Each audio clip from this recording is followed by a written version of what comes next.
Australia के star बल्लेबाज Travis head के बल्ला एक बेर फेर जमकर चलल। अहाँके बता दी कि ऑस्ट्रेलिया और इंग्लैंड के बीच 3 टी20 मैच के सीरीज खेलल जा रहल अछि।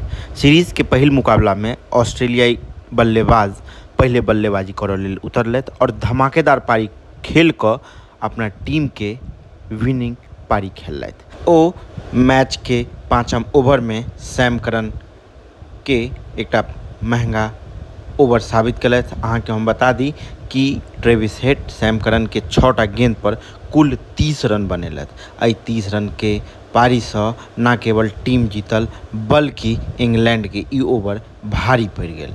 अहाँके बता दी कि सीरीज के दूसर मुकाबला 13 सितंबर का खेलल जायत और एहि मुकाबला में ऑस्ट्रेलियाई टीम के नज़र जीत पर अछि और एहि जीत के साथ सीरीज पर कब्जा करऽ के उम्मीद जतायत।